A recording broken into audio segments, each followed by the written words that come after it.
آج ہمارے پاس جو مواد ہے وہ اسلامی دعوت یعنی اللہ کی طرف بلانے کے عمل کے بارے میں ہماری جو روایتی سوچ ہے نا اسے پوری طرح چیلنج کرتا ہے۔ بالکل۔ یہ کوئی عام طریقہ کار نہیں ہے، بلکہ یہ ہمیں ایک سفر پر لے جاتا ہے۔ پہلے یہ ہمیں دکھاتا ہے کہ بیرونی طور پر جو ہم کر رہے ہیں اس میں کیا خامیاں ہیں۔ جی۔ پھر یہ ہمیں اس عمل کی اندرونی اور گہری بنیادوں تک لے جاتا ہے، اور آخر میں یہ ہمارے سامنے ایک آئینہ رکھ دیتا ہے تاکہ ہم خود کو دیکھ سکیں۔ اور یہ آئینہ اکثر وہ دکھاتا ہے جو ہم شاید دیکھنا نہیں چاہتے۔ اس مواد کا سب سے دلچسپ پہلو یہ ہے کہ یہ دعوت کو ایک بیرونی سرگرمی سے زیادہ ایک اندرونی حالت قرار دیتا ہے۔ اچھا۔ یہ 3 بنیادی تصورات دعوت، تربیت اور تزکیہ ان کو الگ الگ کرتا ہے، اور دلیل یہ دیتا ہے کہ ان کو آپس میں ملا دینے کی وجہ سے آج بہت سی کوششیں بے اثر ہو جاتی ہیں، یا بعض اوقات نقصان دہ بھی۔ جی، نقصان دہ بھی ہو جاتی ہیں۔ تو چلیں پھر اس دلچسپ خاکے کو کھول کر دیکھتے ہیں اور سمجھتے ہیں کہ قرآن کی بنیاد پر دعوت کا یہ نظام کیا ہے، اور یہ کیسے ثابت کرتا ہے کہ اصل کام باہر نہیں بلکہ اپنے اندر سے شروع ہوتا ہے۔ جی۔ اس خاکے کا جو نقطۂ آغاز ہے وہ اتنا سادہ اور اتنا طاقتور ہے کہ انسان حیران رہ جاتا ہے۔ جی ہاں، اس کا ناقابل مصالحت بنیادی اصول قرآن کی ایک آیت سے لیا گیا ہے۔ فذکر انما انت مذکر، یعنی پس تم نصیحت کرتے رہو کہ تم صرف نصیحت کرنے والے ہو۔ بالکل۔ بس اتنا ہی، مطلب کوئی دباؤ نہیں، کوئی بحث نہیں، کوئی نتیجہ نکالنے کی ذمہ داری نہیں۔ جی، بس اتنا ہی، اور یہی وہ نقطہ ہے جہاں سے یہ سارا فریم ورک کھڑا ہوتا ہے۔ اس کا مطلب یہ ہے کہ دعوت دینے والے کا کام لوگوں کے عقائد کو کنٹرول کرنا نہیں ہے، نہ ان پر غلبہ پانا ہے، نہ اپنی بات منوانا ہے۔ تو پھر کیا ہے؟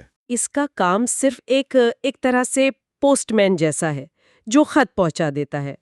اب خط کے اندر کیا ہے اور وصول کرنے والا اس کا کیا کرتا ہے، یہ اس کی ذمہ داری سے باہر ہے۔ مقصد لوگوں کو تبدیل کرنا نہیں بلکہ قرآن کی رہنمائی ان کے سامنے رکھ دینا ہے، کیونکہ ہدایت دینا تو اللہ کا کام ہے۔ یہ تو ایک دم ذہن سے بہت بڑا بوجھ اتار دیتا ہے۔ یعنی دائی کا کام ایک باغبان کی طرح ہے جو صرف بیج بوتا ہے، یہ فکر کیے بغیر کہ کتنے پودے اگیں گے یا پھل کب لگے گا۔ جی، ذمہ داری کو بہت ہلکا کر دیتا ہے۔ اچھا، تو اس اصول پر کھڑے عملی پروگرام کا پہلا قدم کیا ہے؟ یہی اس خاکے کی سب سے حیران کن بات ہے۔ پہلا قدم دعوت دینا ہے ہی نہیں۔ اچھا۔ پہلا قدم ہے تزکیہ، یعنی دعوت دینے سے پہلے خود کو اس کا اہل بنانا۔ دوسروں کے سامنے پیغام رکھنے سے پہلے یہ دیکھنا کہ کیا میں خود اس پیغام کا چلتا پھرتا نمونہ ہوں۔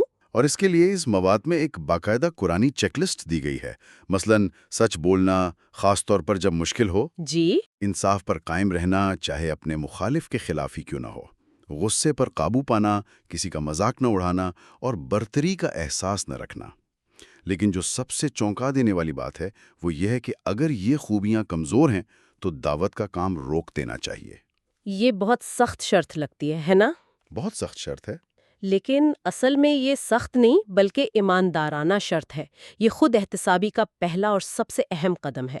اگر بنیاد ہی کمزور ہے، اگر کپ ہی گندا ہے، تو اس میں آپ دوسروں کو صاف پانی کیسے پیش کر سکتے ہیں؟ صحیح۔ یہ اصول کہتا ہے کہ آپ کی شخصیت آپ کے الفاظ سے زیادہ بلند آواز میں بولتی ہے۔ اگر آپ کا کردار پیغام سے مطابقت نہیں رکھتا تو آپ کے الفاظ کھوکھلے ہیں۔ صحیح۔ تو جب کوئی اس اندرونی جانچ سے گزر جائے تو دوسرا قدم کیا ہے؟ یہاں سامعین کی علیحدگی کا ذکر ہے جو مجھے بہت دلچسپ لگا، یعنی ہر کسی سے ایک ہی طرح بات نہیں کرنی۔ جی، اور یہ حکمت کا تقاضا ہے۔ یہ خاکہ 3 الگ الگ راستے یا ٹریکس تجویز کرتا ہے۔ ٹریک اے ان لوگوں کے لیے ہے جو غیر مسلم ہیں یا صرف تجسس رکھتے ہیں۔ اچھا، ان سے صرف بڑے اور بنیادی سوالات پر بات ہوگی۔ زندگی کا مقصد کیا ہے؟ کائنات کا کوئی خالق ہے؟ کیا ہم اپنے اعمال کے لیے جوابدہ ہیں؟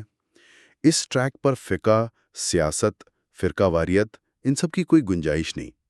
اور ٹریک بی؟ ٹریک بی ان لوگوں کے لیے ہے جنہیں ثقافتی مسلمان کہا گیا ہے۔ وہ لوگ جو مسلمان گھرانوں میں پیدا ہوئے لیکن دین سے عملی طور پر دور ہیں۔ ان کے ساتھ نماز کے اصل مقصد، قرآن کے ورلڈ ویو اور روزمرہ کے اخلاقیات پر بات کی جائے گی۔ یہاں مقصد ان کی شناخت کو چیلنج کرنا نہیں بلکہ ان کے ایمان کے بنیادوں کو ازسر نو تعمیر کرنا ہے۔ اور آخری ٹریک سی؟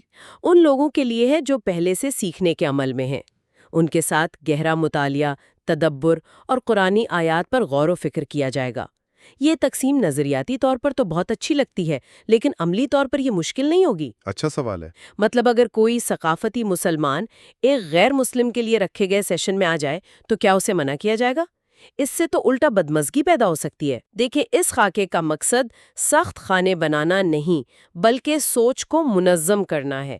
اگر کوئی ٹریک بی کا فرد ٹریک اے کی گفتگو میں آ جاتا ہے تو اسے روکا نہیں جائے گا، لیکن گفتگو کا محور ٹریک اے کے سامعین ہی رہیں گے۔ اچھا۔ یہ اصول دراصل دائی کے لیے ہے کہ وہ اپنی گفتگو کو سامعین کی ضرورت کے مطابق ڈھالے۔ اگر آپ کسی ایسے شخص سے فقہی تفصیلات پر بحث شروع کر دیں جو بھی خالق کے وجود کے بارے میں سوچ رہا ہے، تو آپ اسے قریب لانے کے بجائے مزید دور کر دیں گے۔ یہ بات سمجھ میں آتی ہے؟ اچھا، اب بات کرنے کے طریقے اور مواد کے ڈیزائن پر آتے ہیں۔ یہاں ایک بہت خوبصورت جملہ لکھا ہے، قرآن کا آغاز الفاتحہ سے ہوتا ہے، فقہ سے نہیں۔ اس کا کیا مطلب ہے؟ اس کا مطلب ہے کہ ہمیں بھی وہیں سے شروع کرنا چاہیے جہاں سے اللہ نے شروع کیا۔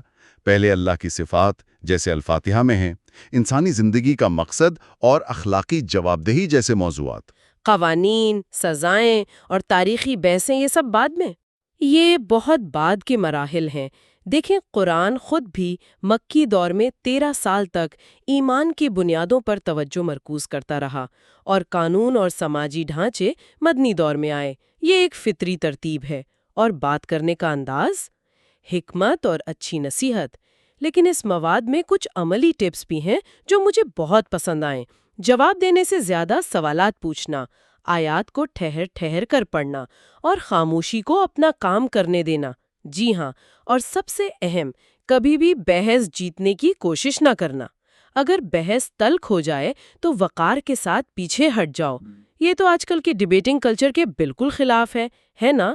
کیونکہ مقصد بحث جیتنا ہے ہی نہیں، مقصد دل میں ایک سوال پیدا کرنا ہے۔ جب آپ سوال پوچھتے ہیں تو آپ دوسرے شخص کو سوچنے کی دعوت دیتے ہیں۔ جب آپ جواب دیتے ہیں تو آپ اکثر اس کے ذہن کے دروازے بند کر دیتے ہیں۔ اور خاموشی اس لیے اہم ہے کہ وہ قرآن کے الفاظ کو دل میں اترنے کا موقع دیتی ہے۔ ہاں، آ کر تو یہ خاکہ پوری سوچ ہی الٹ دیتا ہے۔ یہ کہتا ہے کہ کتنے لوگوں نے مذہب تبدیل کیا یا آپ کے پروگرام میں کتنے لوگ آئے، یہ کامیابی کی غلط پیمانے۔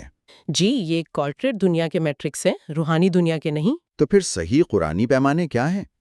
اس کے مطابق کامیابی یہ ہے کہ لوگوں کے سوالات کا معیار بہتر ہو، ان کے رویے میں تلخی کم ہو، ان میں تجسس پیدا ہو، اور وہ اپنی ذاتی زندگی میں اخلاقی معاملات پر غور کرنا شروع کر دیں۔ صحیح۔ یہ تو کامیابی کی تعریف ہی بدل دیتا ہے۔ یعنی اس ماڈل کے مطابق ایک دائی کا سال کامیاب مانا جا سکتا ہے اگرچہ ایک بھی شخص نے مذہب تبدیل نہ کیا ہو، لیکن معاشرے میں سوچنے کا معیار بہتر ہو گیا ہو۔ بالکل، کیونکہ مقصد کنٹرول نہیں بلکہ تحریک ہے۔ اگر کسی کے دل میں تجسس کی ایک چنگاری پیدا ہو گئی اور وہ خود سوچنے پر مجبور ہو گیا تو دعوت کا مقصد پورا ہو گیا۔ نتیجہ تو اللہ کے ہاتھ میں ہے۔ واہ! اور اس حصے کا آخری نقطہ ایگزٹ ایتھکس، یعنی بات ختم کرنے کے آداب۔ جب کوئی کہے کہ مجھے دلچسپی نہیں تو کیا کرنا چاہیے؟ لکم دینکم ولی دین، تمہارے لیے تمہارا راستہ، میرے لیے میرا۔ اس کے بعد کوئی پیچھا نہیں، کوئی شرمندگی نہیں، کوئی جذباتی بلیک میلنگ نہیں۔ کچھ بھی نہیں۔ یہ آزادی اور وقار کا پیغام ہے۔ آپ کسی کو زبردستی جنت میں نہیں لے جا سکتے۔ دعوت ایک پیشکش ہے، زبردستی کا سودا نہیں۔ پچھلے حصے میں تزکیہ کا ذکر ایک شرط کے طور پر ہوا، جو خود ایک بہت بڑا نقطہ ہے۔ مجھے لگتا ہے کہ اس ایک لفظ تزکیہ میں ہی بہت گہرائی چھپی ہے۔ خوش قسمتی سے ہمارے اگلے مواد کا مرکز ہی یہی ہے کہ تزکیہ، تربیت اور دعوت میں اصل فرق کیا ہے۔ جی، اور یہی اس پورے فریم ورک کا دل ہے۔ ان تینوں کو الگ الگ نہ سمجھنا ہی زیادہ تر مسائل کی جڑ ہے۔ یہ مواد ان کے فرق کو ایک بہت ہی سادہ اور خوبصورت تشبیہ سے واضح کرتا ہے۔ کون سی تشبیہ؟ ایک کپ کی تشبیہ۔ کب کی تشبیہ؟ یہ تو دلچسپ ہے۔ سب سے پہلے ہے تزکیہ، یعنی باطنی پاکیزگی۔ یہ بنیاد ہے۔ اس کا مطلب ہے دل، نیت، انا اور کردار کی صفائی۔ اس کا ہدف سب سے پہلے اپنی ذات ہے۔ اچھا۔ تشبیہ کے مطابق یہ کپ کو صاف کرنے کا عمل ہے۔ اگر آپ کا کپ اندر سے گندا ہے، اس میں تکبر ہے، حسد ہے یا دکھاوے کی گندگی ہے، تو آپ اس میں کچھ بھی اچھا نہیں ڈال سکتے۔ ٹھیک ہے، تو تزکیہ کپ کو صاف کرنا ہے، اس کے بعد تربیت آتی ہے۔ تربیت کا مطلب ہے نشونما اور پرورش۔ یہ ایک سست، مسلسل اور تعلق پر مبنی عمل ہے۔ یہ ان لوگوں کے لیے ہے جو پہلے سے سیکھنا چاہتے ہیں، یعنی مومنین اور طلبہ۔ اس میں علم دینا، کردار سازی کرنا اور پختگی پیدا کرنا شامل ہے۔ تشبیہ کے مطابق یہ صاف کپ کو صحیح طریقے سے بھرنے کا عمل ہے۔ تربیت وہاں شروع ہوتی ہے جہاں قبولیت پہلے سے موجود ہو۔ بہت واضح ہے۔ تو تزکیہ کپ کی صفائی ہے، تربیت اسے بھرنا ہے، تو پھر دعوت کیا ہے؟ دعوت ان دونوں سے بالکل الگ ایک بیرونی عمل ہے۔ اس کا ہدف وہ لوگ ہیں جو دائرے سے باہر ہیں، غیر مسلم یا دین سے دور لوگ۔ اس میں کوئی دباؤ، کوئی تربیت، کوئی گہری تعلیم شامل نہیں ہوتی۔ یہ صرف ایک پکار ہے۔ ایک دعوت نامہ۔ جی، ایک دعوت نامہ۔ تشبیہ کے مطابق یہ دوسروں کو پانی پیش کرنے کا عمل ہے۔ آپ پانی کا گلاس کسی کے سامنے رکھ سکتے ہیں، لیکن آپ اسے پینے پر مجبور نہیں کر سکتے۔ دعوت وہاں ختم ہو جاتی ہے جہاں انکار شروع ہوتا ہے۔ تو ترتیب یہ ہوئی، پہلے تزکیہ سے اپنا کپ صاف کرو، پھر تربیت سے اسے علم اور حکمت سے بھرو، اور دعوت کے ذریعے دوسروں کو اس میں سے کچھ پیش کرو، وہ بھی بغیر کسی زبردستی کے۔ بالکل۔ اس کا مطلب تو یہ ہے کہ ترتیب انتہائی اہم ہے۔ آپ گندے کپ میں پانی نہیں ڈال سکتے، اور نہ ہی کسی کو زبردستی پانی پلا سکتے ہیں۔ صحیح۔ اور یہ مواد اس ترتیب کے لیے قرآن کے سورۃ الجمعہ سے دلیل لاتا ہے، جہاں اللہ تعالیٰ نے نبی صلی اللہ علیہ وسلم کے فرائض کی ایک ترتیب بیان فرمائی ہے۔ پہلے یتلو علیہم آیاتہ، پھر ویزکیہم، اور پھر ویعلمہم الکتاب والحکمہ، یعنی پہلے تعارف، پھر اندرونی صفائی اور پھر گہری تعلیم۔ جی۔ اور اس مواد میں اس کا موازنہ جدید آلٹ ترتیب سے کیا گیا ہے، جہاں پہلے سکھایا جاتا ہے، پھر اس پر بحث کی جاتی ہے، اور آخر میں رویے پر مجبور کرنے کی کوشش کی جاتی ہے۔ مواد کہتا ہے یہ ترتیب دلوں کو کھولنے کے بجائے توڑ دیتی ہے۔ جی، کیونکہ یہ فطرت کے خلاف ہے۔ آپ تزکیہ کے بغیر علم دیں گے تو وہ تکبر پیدا کرے گا، اور تکبر کے ساتھ کی گئی دعوت صرف جھگڑے کو جنم دے گی۔ اب جب ہم یہ سمجھ چکے ہیں کہ تزکیہ ہی اصل بنیاد ہے، تو سوال یہ پیدا ہوتا ہے کہ یہ کیسے کیا جائے؟ میں اپنا تزکیہ کیسے کروں؟ میں کیسے جانوں کہ میرا کپ صاف ہے بھی یا نہیں؟ خوشی کی بات یہ ہے کہ ہمارا آخری مواد اسی سوال کا جواب دیتا ہے۔ یہ ایک ذاتی چیک لسٹ ہے جو خود احتسابی کے لیے ہے، دوسروں پر فتوے لگانے کے لیے نہیں۔ اور یہی خود احتسابی کی روح اس پورے ڈھانچے کو قائم رکھتی ہے۔ اس چیک لسٹ میں کچھ بہت گہرے سوالات ہیں، اور ہر سوال کے ساتھ ایک انتباہی علامت یعنی ریڈ فلیگ بھی ہے۔ مثلاً پہلا سوال نیت کے بارے میں ہے۔ کیا میں یہ کام اللہ کی خوشنودی کے لیے کر رہا ہوں یا لوگوں کی تعریف کے لیے؟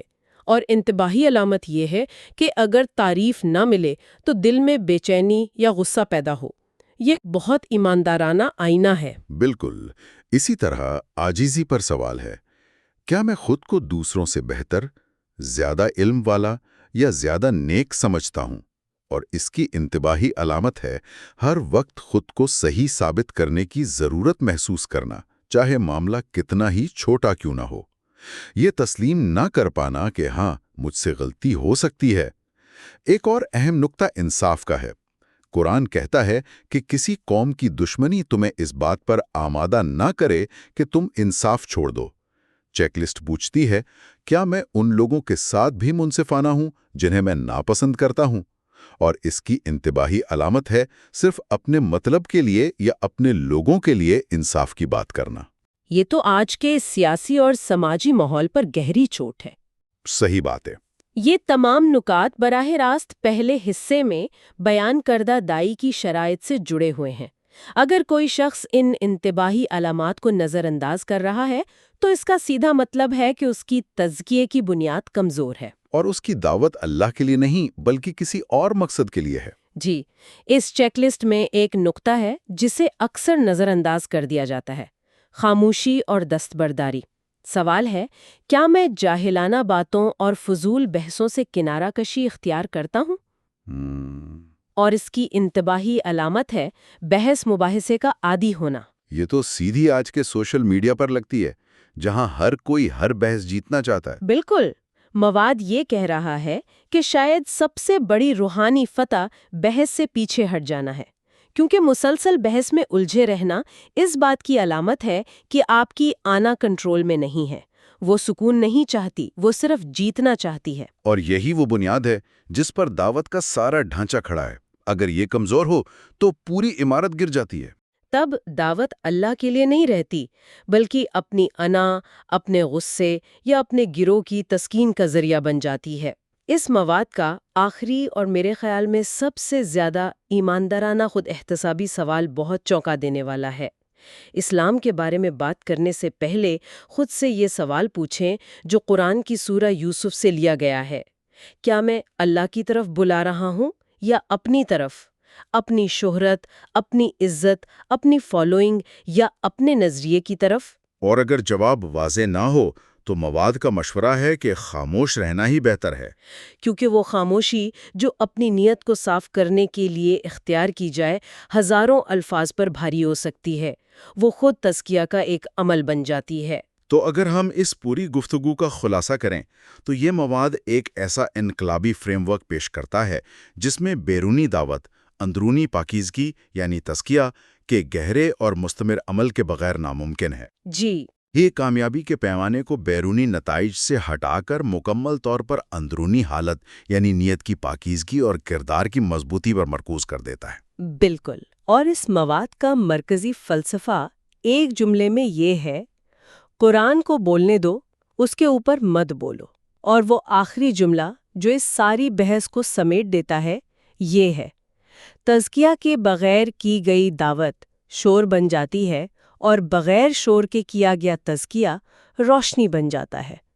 اس مواد میں رابطے اور خود شناسی کا ایک تفصیلی خاکہ پیش کیا گیا ہے، جس کی بنیاد عدم جبر، اندرونی پاکیزگی اور کامیابی کو تجسس سے ناپنے جیسے اصولوں پر ہے۔